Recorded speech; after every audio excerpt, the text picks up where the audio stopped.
नमस्कार, ये आकाशवाणी शिमला है। अब आप पूनम शर्मा से प्रादेशिक समाचार सुनिए। आज के मुख्य समाचार। मुख्यमंत्री जयराम ठाकुर ने कोरोना संक्रमण को फैलने से रोकने और इससे बचाव के लिए लोगों से सक्रिय भूमिका निभाने का किया आह्वान। स्वास्थ्य मंत्री राजीव सैजल ने आईजीएमसी शिमला के कोविड वार्डों का किया निरीक्षण। कहा, महामारी से निपटने के प्रयास जारी। कोविड दिशा निर्देशों के साथ सिरमौर जिले का अंतर्राष्ट्रीय श्री रेणुका जी मेला संपन्न। और देश सहित प्रदेश भर में हर्षोल्लास से मनाई गई श्री गुरु नानक देव जयंती। कोविड-19 महामारी के खिलाफ देश एकजुट होकर लड़ रहा है। आप भी हमारे साथ सुरक्षा और बचाव के 3 आसान एहतियाती उपायों का संकल्प लें। कोविड-19 से बचाव और सुरक्षित रहने के 3 उपाय। मास्क लगाएं, 2 गज दूरी है जरूरी, सुरक्षित दूरी रखें, हाथ और मुंह साफ रखें। अब समाचार विस्तार से। मुख्यमंत्री जयराम ठाकुर ने कोरोना संक्रमण से बचाव और इसे फैलने से रोकने के लिए लोगों से अपनी सक्रिय भूमिका निभाने का आह्वान किया है। उन्होंने आज प्रदेशवासियों के नाम जारी एक संदेश में कहा कि महामारी से निपटने के लिए सरकार कारगर कदम उठा रही है और इस दिशा में हाल ही में कुछ कड़े फैसले भी लिए गए हैं। जयराम ठाकुर ने कहा कि पिछले कुछ दिनों के दौरान प्रदेश में कोरोना मामलों में हुई वृद्धि चिंताजनक है। एक वक्त हिमाचल प्रदेश पूरे देश में कोरोना के मैनेजमेंट को लेकर के सबसे बेहतर प्रदेशों में, और आज हमको इस बात को लेकर के बहुत दुख भी है कि आज हिमाचल प्रदेश उन प्रदेशों में शामिल हो गया जहां कोरोना की स्थिति बहुत ज्यादा चिंताजनक है। इस वायरस से बचने के लिए जहां जहां पूरे विश्व में जब तक लोगों ने सहयोग नहीं दिया तो हम सफल नहीं हुए। इस दृष्टि से मेरा आप सबसे भी विनम्र निवेदन है कि हम अपनी भूमिका को सुनिश्चित करें कि हम ऐसे संकट के दौर में इस वायरस से बचने के लिए और इस वायरस से लोगों को बचाने के लिए किस प्रकार से सक्रिय होकर के काम कर सकते हैं। मुख्यमंत्री ने सरकार द्वारा जारी दिशा निर्देशों का सख्ती से पालन करने की अपील दोहराई और मौजूदा हालात को देखते हुए लोगों से सामाजिक समारोहों में कम से कम भाग लेने का आग्रह किया। मुख्यमंत्री जयराम ठाकुर ने आज वीडियो कॉन्फ्रेंस के माध्यम से कुल्लू सदर विधानसभा क्षेत्र में करोड़ों रुपए की विकास योजनाओं का शुभारंभ किया। इनमें कुल्लू में स्थापित पूर्व प्रधानमंत्री अटल बिहारी वाजपेयी की अर्ध प्रतिमा के अनावरण के अलावा कुल्लू अस्पताल के प्रशासनिक खंड का लोकार्पण शामिल है।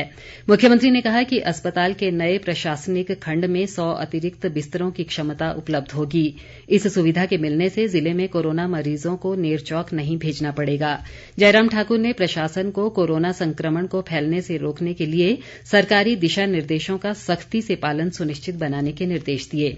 इस बीच शिक्षा मंत्री गोविंद ठाकुर ने कुल्लू विधानसभा क्षेत्र के लिए करोड़ों रुपए की योजनाओं के शुभारंभ पर मुख्यमंत्री का आभार जताया। स्वास्थ्य मंत्री राजीव सैजल ने आज आईजीएमसी अस्पताल शिमला के कोविड वार्डों का दौरा किया। उन्होंने मरीजों से बातचीत कर उन्हें दी जा रही सुविधाओं की भी जानकारी ली।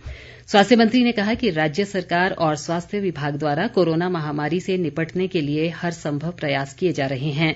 उन्होंने कहा कि कोरोना संकट के दौरान चिकित्सकों और स्वास्थ्य कर्मियों ने अहम भूमिका निभाई है और 27 दिसंबर को राज्य सरकार के कार्यकाल के 3 वर्ष पूरा होने पर इन कोरोना योद्धाओं को सम्मानित किया जाएगा। दूसरी ओर शहरी विकास मंत्री सुरेश भारद्वाज ने शिमला के दीनदयाल उपाध्याय अस्पताल में सुविधाओं का जायजा लिया। उन्होंने कहा कि अस्पताल में स्टाफ की कमी की समस्या को आउटसोर्सिंग के माध्यम से हल किया जाएगा। भारद्वाज ने कहा कि इस अस्पताल में जरूरत पड़ने पर ऑक्सीजन की आपूर्ति आईजीएमसी से की जाएगी। शिक्षा मंत्री गोविंद ठाकुर ने आज कुल्लू में जिला स्तरीय हिम सुरक्षा अभियान का शुभारंभ किया। उन्होंने स्वास्थ्य विभाग के जागरूकता वाहन को भी हरी झंडी दिखाई और लोगों से अभियान को सफल बनाने में सहयोग का आग्रह किया। गोविंद ठाकुर ने कहा कि लोगों को कोरोना महामारी के प्रति जागरूक करने के लिए अभियान चलाया गया है। उधर चंबा में उद्योग मंत्री बिक्रम ठाकुर ने हिम सुरक्षा अभियान का शुभारंभ किया। उन्होंने कोरोना महामारी की मौजूदा स्थिति को लेकर स्वास्थ्य विभाग के साथ समीक्षा बैठक बैठक भी की। विधानसभा उपाध्यक्ष हंसराज भी इस दौरान मौजूद रहे। सिरमौर जिले के अंतर्राष्ट्रीय श्री रेणुका जी मेले का आज विधिवत समापन हो गया। उपायुक्त आरके परूथी ने देव पालकियों को कंधा देकर उन्हें अपने देव स्थलों की ओर विदा किया। उन्होंने कहा कि मेले के दौरान इस बार करीब 2500 श्रद्धालु श्री रेणुका जी पहुंचे और सभी ने प्रशासन द्वारा जारी दिशा निर्देशों का पालन कर सहयोग किया। उन्होंने उम्मीद जताई कि जल्द ही कोरोना महामारी से निजात मिलेगी और अगले वर्ष ये मेला परंपरा के अनुसार धूमधाम से मनाया जाएगा। तकनीकी शिक्षा व जनजातीय विकास मंत्री रामलाल मारकंडा ने 5 दिवसीय लाहौल दौरे के पहले दिन आज केलंग में जनसमस्याएं सुनी। उन्होंने अधिकारियों के साथ बैठक कर सिस्सू गांव में पर्यटन सुविधाएं विकसित करने को लेकर विचार विमर्श किया। मारकंडा ने कहा कि घाटी में पर्यटन विकास उनकी प्राथमिकता रहेगी। दूसरी ओर खाद्य व नागरिक आपूर्ति मंत्री राजेंद्र गर्ग ने घुमारवीं विधानसभा क्षेत्र के रंडोह में जनसमस्याएं सुनी। उन्होंने कहा कि मुख्यमंत्री जयराम ठाकुर ने प्रदेश में वर्क कल्चर विकसित किया है और बीते 3 वर्षों में राज्य का चहुमुखी विकास हुआ है। उन्होंने कहा कि इस कार्यकाल में घुमारवीं क्षेत्र को अरबों रुपए की सौगात दी गई है, जिससे ये क्षेत्र आदर्श चुनाव क्षेत्र बन सकेगा। श्री गुरु नानक जयंती और गुरु पर्व आज श्रद्धा और उल्लास के साथ मनाया गया। ये पर्व सिखों के प्रथम गुरु गुरु नानक देव जी के जन्मोत्सव के उपलक्ष्य में मनाया जाता है।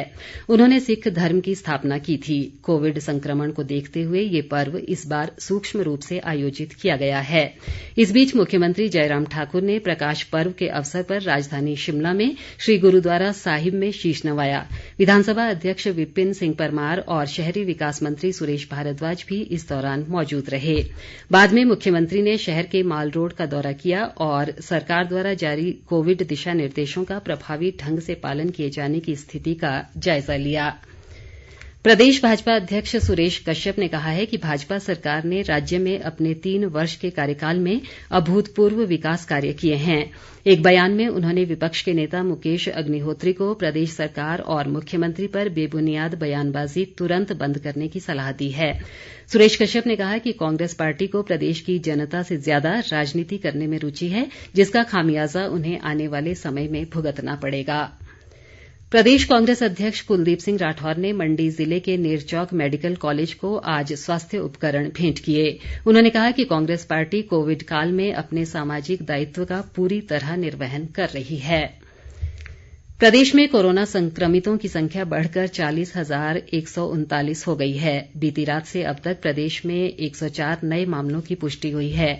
इसके अलावा 603 मरीज स्वस्थ हुए हैं। स्वास्थ्य विभाग द्वारा जारी बुलेटिन के अनुसार राज्य में अब तक 31,296 लोग स्वस्थ हो चुके हैं, जबकि 8,167 सक्रिय मामले हैं। कोरोना संक्रमण से प्रदेश में अब तक 630 लोगों की मृत्यु हुई है। शिमला जिले में अब तक सबसे अधिक 7,092 मामले सामने आए हैं।